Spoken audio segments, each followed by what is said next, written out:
बहुत समय पहले एक छोटे से गांव में मोहन नाम का एक गरीब किसान रहता था। उसके परिवार में उसकी बूढ़ी माँ गंगा देवी और छोटी बहन राधा थी।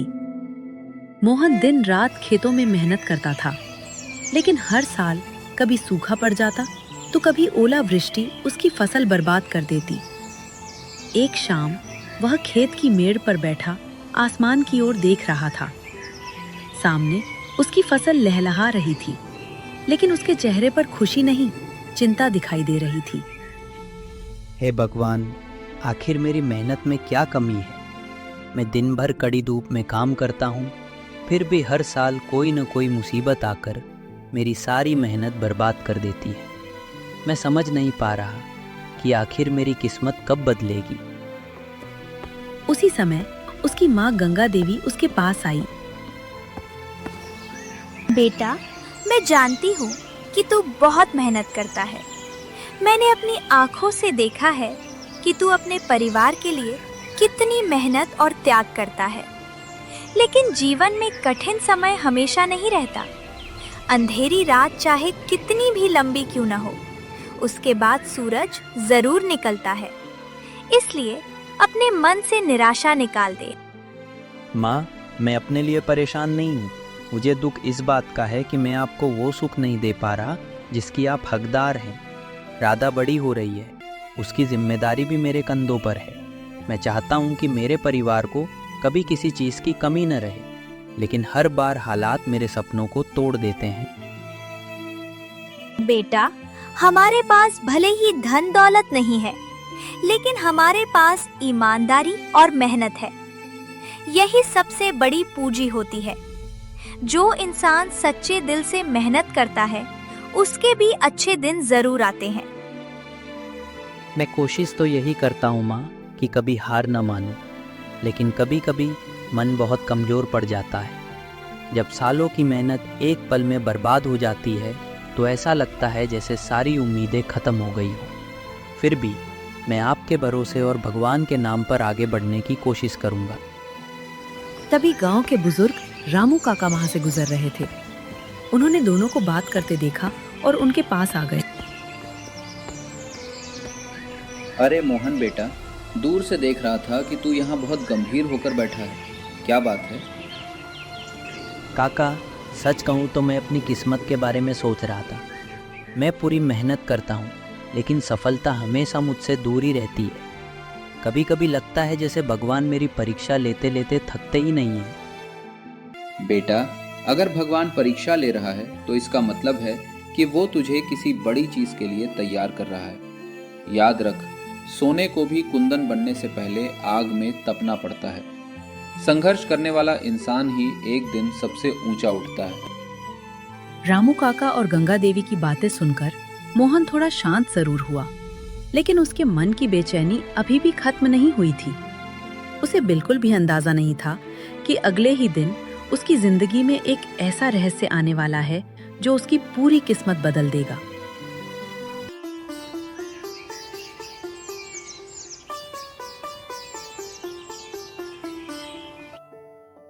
बेटा मोहन, घर की लकड़ियां लगभग खत्म हो गई हैं। अगर आज लकड़ियां नहीं आई तो शाम को चूल्हा जलाना मुश्किल हो जाएगा। ठीक है माँ, मैं अभी जंगल जाकर लकड़ियाँ काट लाता हूँ। आप चिंता मत करो। मोहन ने अपनी कुल्हाड़ी उठाई और जंगल की ओर चल पड़ा।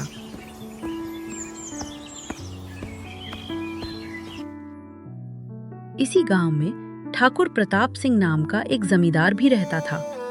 वो बहुत लालची, घमंडी और निर्दयी आदमी था। उसके अत्याचारों से पूरा गांव परेशान रहता था। गरीब किसान उसके सामने कुछ बोलने की हिम्मत नहीं करते थे। लेकिन एक इंसान ऐसा था जो हमेशा उसकी गलत बातों का विरोध करता था। वो था मोहन। जब भी ठाकुर प्रताप सिंह किसी गरीब किसान पर अन्याय करता, मोहन उसके खिलाफ आवाज उठाता था। यही बात ठाकुर प्रताप सिंह को बिल्कुल पसंद नहीं थी। इसी कारण पूरे गांव में वो सबसे ज्यादा नफरत मोहन से करता था। वो हमेशा मौका ढूंढता रहता था कि किसी तरह मोहन को नीचा दिखा सके। मोहन का अब कुछ ना कुछ करना ही होगा। उसकी बहुत तारीफ होने लगी है, तुम लोग उस पर नजर बनाए रखो। एक ना एक दिन वो हमारे हाथ जरूर लगेगा। एक दिन मोहन खेत की ओर जा रहा था। तभी उसकी नजर एक बूढ़े साधु पर पड़ी। साधु एक पेड़ के नीचे बैठे हुए थे। उनके कपड़े धूल से भरे हुए थे और चेहरा थका हुआ लग रहा था। मोहन तुरंत उनके पास गया।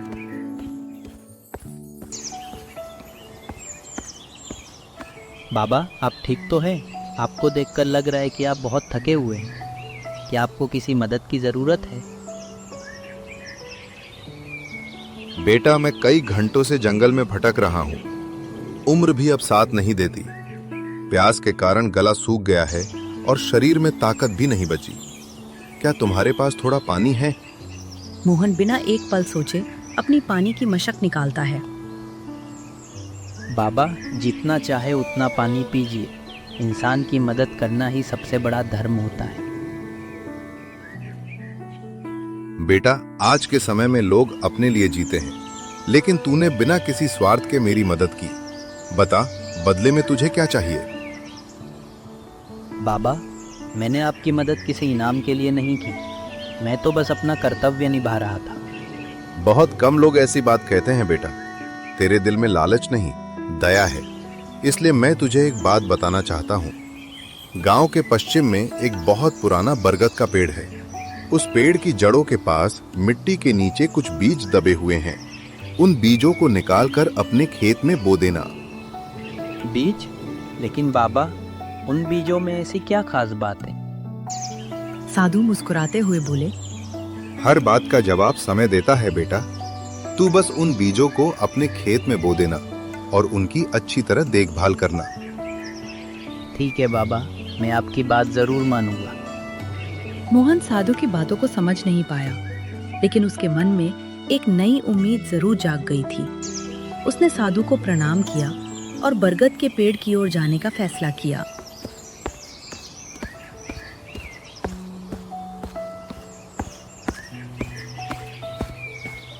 मोहन उस बरगद के पेड़ के पास पहुंच गया। उसने देखा कि बरगद का पेड़ बहुत विशाल था। उसकी मोटी मोटी जड़ें जमीन से बाहर निकली हुई थीं। चारों तरफ अजीब सी शांति थी। यही है वो बरगद का पेड़ जिसके बारे में बाबा ने बताया था।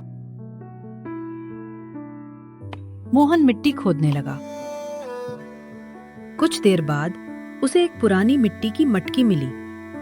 मोहन ने मटकी बाहर निकाली। अंदर केवल कुछ बीज रखे हुए थे। अरे, इसमें तो सिर्फ बीज हैं। बाबा ने इतने विश्वास से इन बीजों के बारे में क्यों बताया? आखिर इनमें ऐसी क्या बात है? मोहन काफी देर तक सोचता रहा। फिर उसे साधु की बातें याद आईं। अगर तेरी नीयत साफ रही और तू मेहनत करता रहा तो ये बीज तेरी जिंदगी बदल सकते हैं। मोहन के चेहरे पर फिर से उम्मीद लौट आई। चाहे ये साधारण बीज हो या खास, मैं इन्हें पूरी मेहनत से उगाऊंगा। यह कहकर मोहन बीजों को संभालकर अपनी पोटली में रखता है। वो घर लौट आया।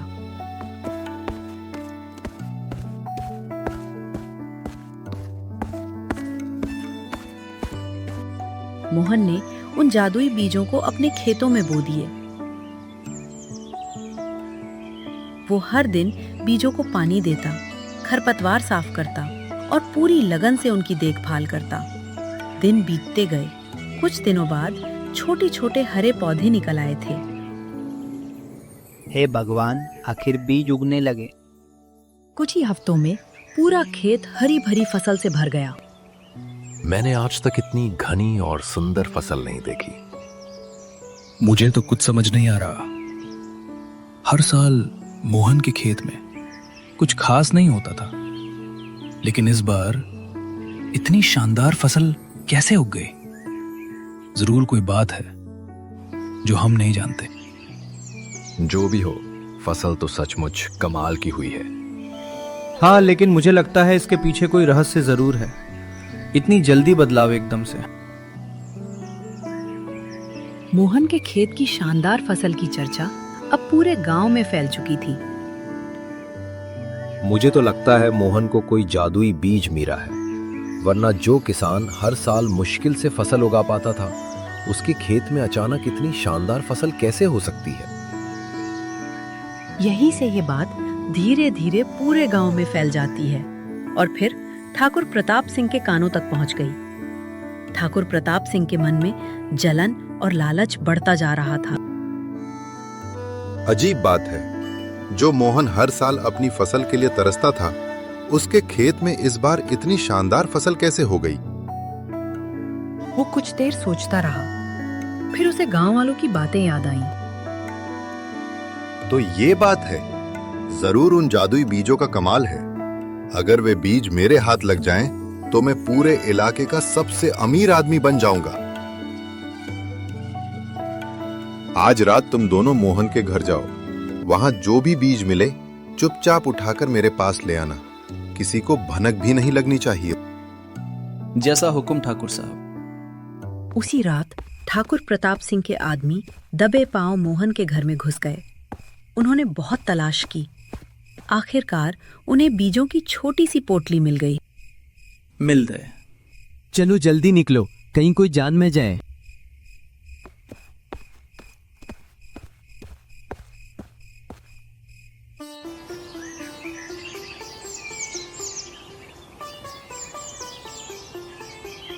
अगली सुबह ठाकुर प्रताप सिंह खुद अपने खेत में पहुंचा। यह बड़ी सावधानी से सारे बीज अपने खेत में बो दिए, फिर आसमान की ओर देखकर मुस्कुराया। अब मेरा खेत सोना उगलेगा और पूरा गांव मेरे सामने सिर झुकाएगा। समय बीतता गया। एक हफ्ता बीता, फिर दूसरा हफ्ता भी बीत गया, लेकिन ठाकुर प्रताप सिंह के खेत में एक भी बीज नहीं उगा।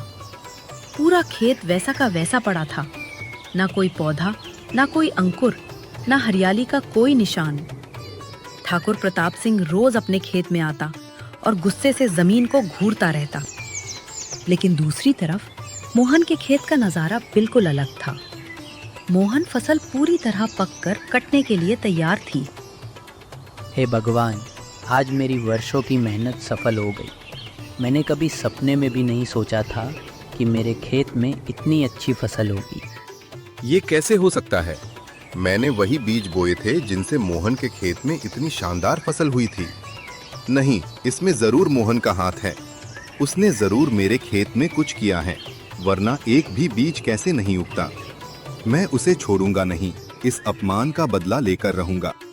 ठाकुर प्रताप सिंह, तुमने पंचायत बुलाई है, बताओ क्या बात है?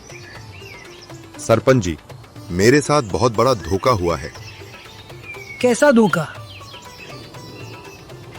मोहन ने मेरे खेत को बर्बाद कर दिया है। क्या? मैंने?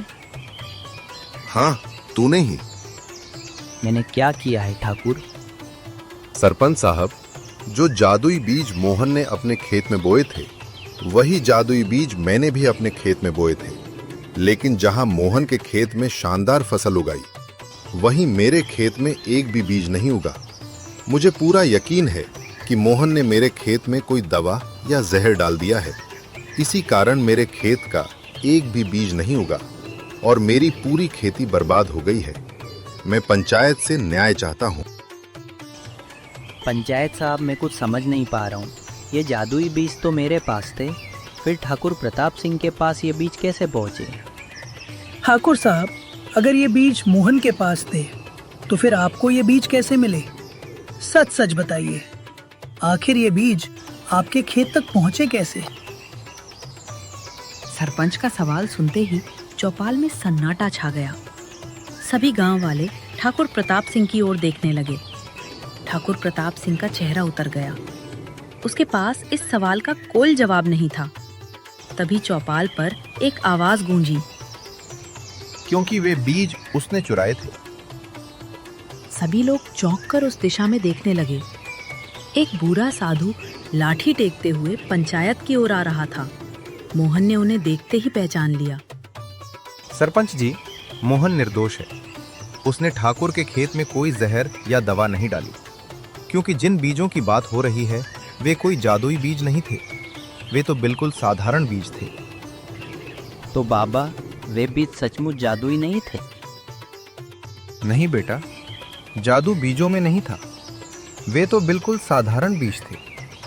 असली जादू तेरी मेहनत, तेरी लगन, तेरे धैर्य और तेरी ईमानदारी में था। जब तूने उन बीजों को बोया, तब तूने दिन रात उनकी देखभाल की, समय पर पानी दिया, खेत की सफाई की, खरपतवार हटाए और कभी आलस नहीं किया। यही कारण है कि तेरे खेत में इतनी अच्छी फसल हुई। दूसरी तरफ ठाकुर प्रताप सिंह ने उन बीजों को मेहनत से नहीं बल्कि लालच से बोया था। उसे फसल से ज्यादा धन की चिंता थी। वह बिना मेहनत किए अमीर बनना चाहता था। याद रखो, खेत में बोया गया बीज तभी फल देता है जब उसके साथ मेहनत भी बोई जाए। आज आप सबने देख लिया कि सफलता का कोई जादुई रास्ता नहीं होता। मेहनत, ईमानदारी और धैर्य ही इंसान की सबसे बड़ी ताकत हैं। जो इंसान इन तीनों को अपना लेता है, उसकी जिंदगी एक दिन जरूर बदलती है। बेटा, तेरी सफलता का कारण कोई जादुई बीज नहीं, बल्कि तेरा अच्छा दिल, तेरी मेहनत और कभी हार न मानने वाला तेरा हौसला है। यही वो खजाना है जो तुझसे कोई कभी नहीं छीन सकता। साधु की बात सुनकर पंचायत में बैठे सभी लोग चुप हो गए। अब सबको सच्चाई समझ आ चुकी थी। ठाकुर प्रताप सिंह का सिर शर्म से झुक गया। उसे एहसास हो गया था कि उसकी लालच और अहंकार ने उसे सबके सामने शर्मिंदा कर दिया है। ठाकुर प्रताप सिंह, तुमने पहले मोहन के बीज चुराए और फिर उसी पर झूठा आरोप लगाया। यह बहुत बड़ा अपराध है। सरपंच जी, मुझसे बहुत बड़ी गलती हो गई। लालच में आकर मैं सही और गलत का फर्क भूल गया था। मोहन, मुझे माफ कर दो। मैंने तुम्हारे साथ बहुत बुरा किया। ठाकुर साहब, इंसान से गलती हो सकती है, लेकिन अपनी गलती मान लेना सबसे बड़ी बात होती है। मैं आपको माफ करता हूँ। मोहन की बात सुनकर पूरे गांव के लोग खुश हो गए। सचमुच मोहन का दिल बहुत बड़ा है। इसीलिए भगवान ने इसकी मेहनत का फल दिया है। सफलता का असली जादू किसी जादुई बीज में नहीं, बल्कि मेहनत, ईमानदारी, धैर्य और अच्छे कर्मों में छिपा होता है। लालच इंसान को गिराता है, जबकि मेहनत उसे ऊंचाइयों तक पहुंचाती है।